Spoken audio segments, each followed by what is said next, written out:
नमस्कार। तर आज आपण बोलूया की काय कारण असेल की भारत देशामध्ये खूप कमी वयामध्ये आज गंभीर आजार सापडत आहेत, त्याची कारणे काय असावी। पहिले तर आपण 10-20 किलो रुपयाचे टोमॅटो घेऊन आणून खाऊ शकतो, त्याची चटणी करू शकतो, परंतु आपण आता 150 रुपये किलोचा सॉस आणतो, तो पण 4-5 महिन्यापूर्वी तयार केलेला, त्याच्यामध्ये सुद्धा केमिकल टाकलेलं।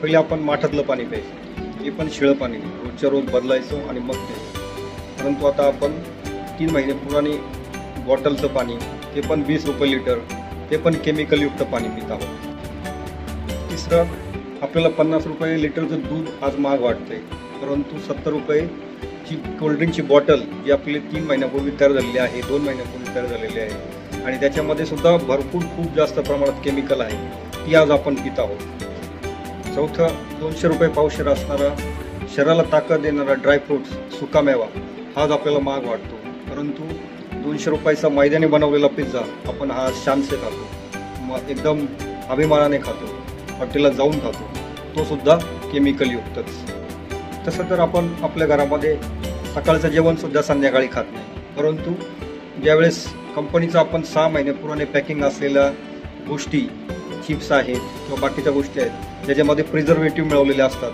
ते आपण 6-6 महिने 5-5 महिने जे जुनं असतात ते सुद्धा आपण शानसे खातो। लॉकडाऊनमध्ये आपल्याला समजलंच असेल की आपलं जीवन हे बाहेरच्या म्हणजे हॉटेलच्या न जेवता सुद्धा, हॉटेलचं न खाता सुद्धा आपलं जीवन चालू शकतं। खरंच आज चिंतेचा गंभीर आणि विचार करण्याजोगा विषय आहे की का आज 22-23 वर्षाच्या मुलांना हार्ट अटॅक येत आहे, हार्ट फेल्युअर होत आहे, किडनी डिसीज येतोय, लिव्हर फेल होत आहे। याचे कारण तर हे वरचे सगळे 6 पॉईंट तर नसेल ना।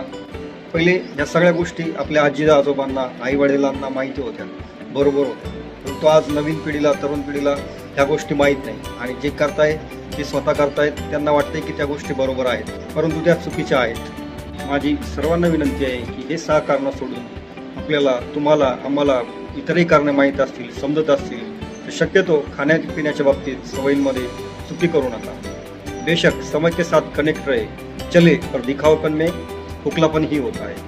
नक्कीच हा व्हिडिओ तुम्हाला आवडला असेल तर शेअर करा। जय श्रीराम।